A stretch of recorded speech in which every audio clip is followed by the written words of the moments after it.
In this video, I'd like to go over my top 7 most influential prepping and gear related YouTube channels that inspired me to create my own YouTube channel. I originally started my channel in February of 2011, and since that time a lot of channels have come and a lot of channels have gone, but it's been really great watching the preparedness community and the content creators get better and better over the years.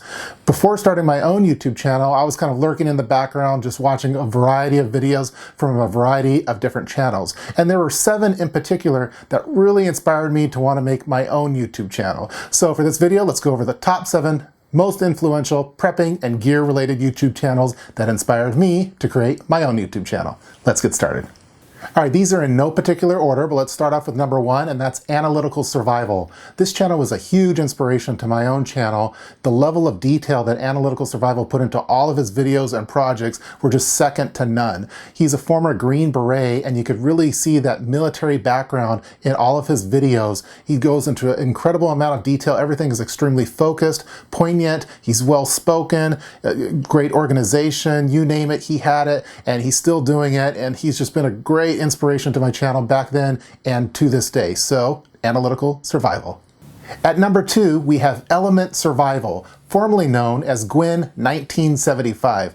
His particular videos were a huge inspiration to the modules that I use in all of my preparedness topics that you've seen on my channel. I have modules for my bug out bag, for my home preps, you name it, it's going to have some kind of module or compartment. And that was a huge inspiration that I got from Gwyn 1975. In particular, he had some bug out bag videos. I'll put links in the description box below where he was going through his bug out bag. He's just sitting down and there's no nonsense to it. And he has a variety of different modules. He had a lot of weapons, cleaning kits and stuff like that in his. But I really like that approach that he used for it because it resonated with the type of work that I do in my day job in software engineering. We're dealing with modules or components and the integration of them.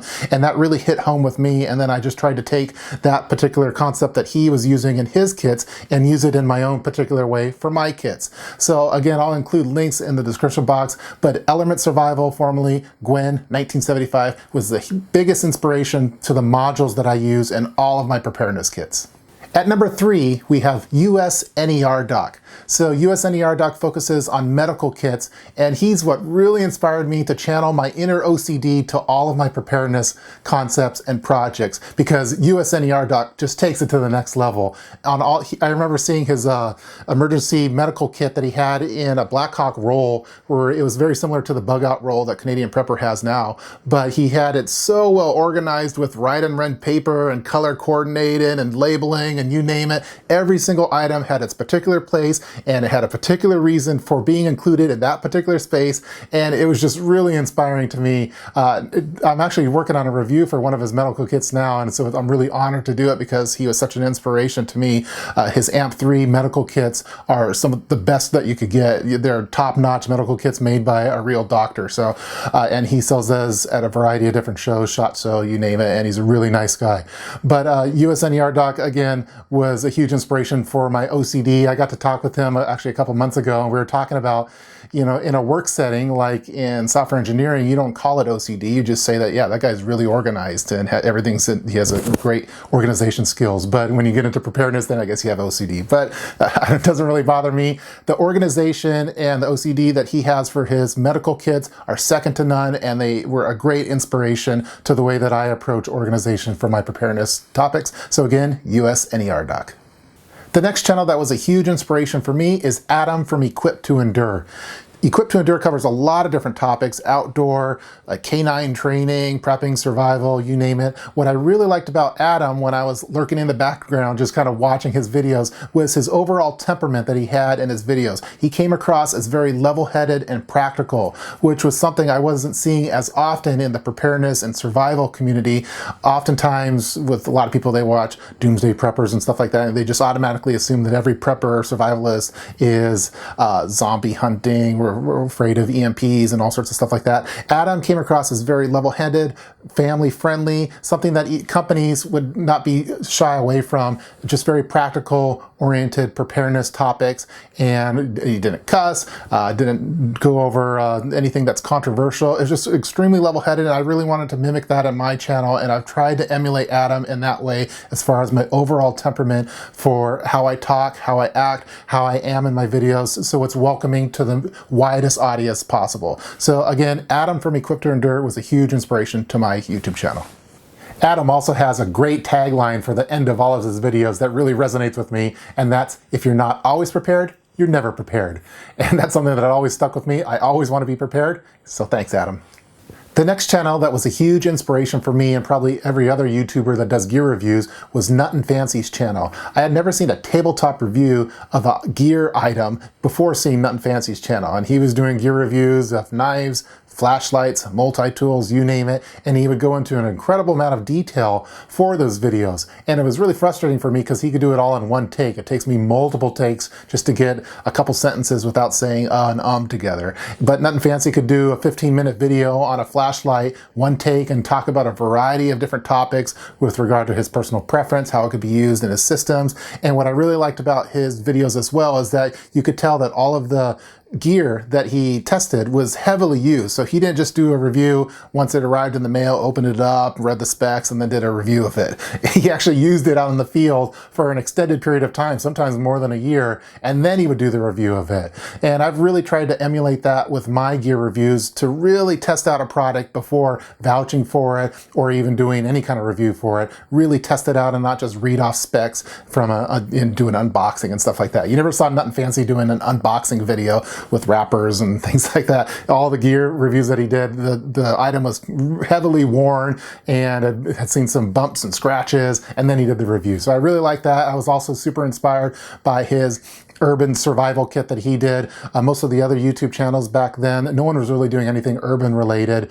Most of the other preparedness channels were focusing on rural type preparedness and survival concepts, like surviving out in the middle of the Amazon jungle, and no one was really covering anything from an urban perspective. And his urban survival kit was one that really inspired me to want to focus my channel specifically on urban preparedness concepts. And so again, that channel that inspired me was Nutnfancy. At number 6, we have Wandering Beast, formerly known as Beast 12101. This is another big inspiration for my channel. I really liked the temperament and the approach that he had to discussing all of his various preparedness and survival topics. It came across as very practical and level-headed, and something that I have tried to emulate with my channel. Nothing was too extreme. There was no cussing, anything like that, and I really liked that. And then also with his preparedness kits that he made, you could tell that they were heavily researched and heavily used before he would film it. Again, so often a lot of YouTubers will open up a package, read the specs, and then they'll make a video of it with some nice footage and stuff like that. But with Beast, you could tell that everything that he was featuring on his channel is something that he had used out in the field. He's a wilderness firefighter, I believe, down in the Oregon area, Central Oregon.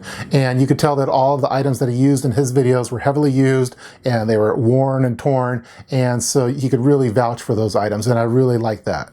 The other thing about Beast that I really appreciated was his approach to building up the smaller channels in the preparedness community. Back in 2011, I was having like my 100 subscriber giveaway contest, and Beast had a channel with 10,000 subscribers at that time, I believe. But he did a shout out video and entered my subscriber contest where he put that shout out video on his channel, and it instantly doubled, tripled my subscriber count within a matter of hours. And he didn't have to do that, and I really appreciated it because it expanded my audience and started giving me the momentum to continue to grow my channel. I don't think it would have happened in the same way if Beast hadn't have given that shout out to me way back then. So that's something I've really tried to emulate with how I talk to other channels, especially the smaller ones that you see some kind of potential with them and you really want to help them grow to get to the next level. And I've tried to do that over the years as best I can, following what I learned from Beast. A lot of the times these channels, they grow and become way larger than my channel could ever be. But that was something, again, that Beast started with me, and I really appreciated that. So thank you, Beast, for that shout out video that helped my channel grow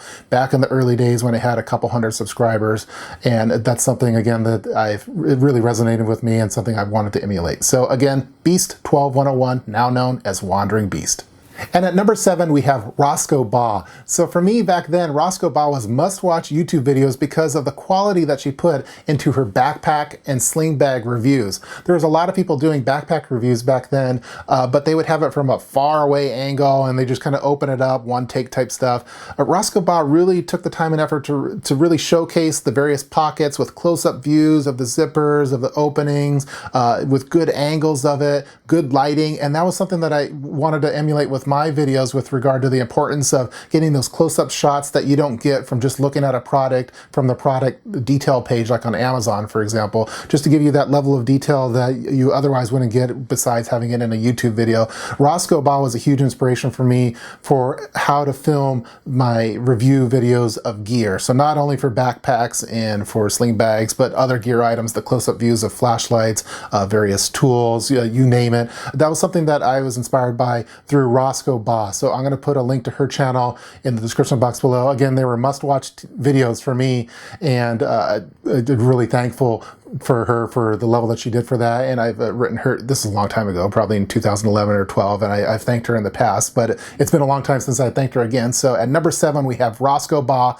for the quality of backpack, sling bag, and messenger bag gear reviews that she did. Again, a huge inspiration for me. That's going to do it for this video featuring my top 7 most influential prepping and gear related YouTube channels that inspired me to create my own YouTube channel.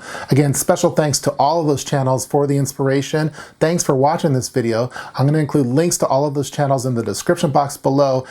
Also, I'll include some of the highlight videos that really inspired me. I'd be curious to hear your comments below in the comment section regarding this video, and if you happen to be a content creator in the preparedness community, I'd be curious on what channels inspired you to create your own channel and try to get that conversation going in the comment section. I have a lot of videos that are in the works that I'm working on as fast as I can, and they're going to be coming out pretty soon. So stay tuned for some of those videos. And again, leave your comments below in the comment section regarding this video on the top 7 most influential prepping and gear related YouTube channels. See you guys next time.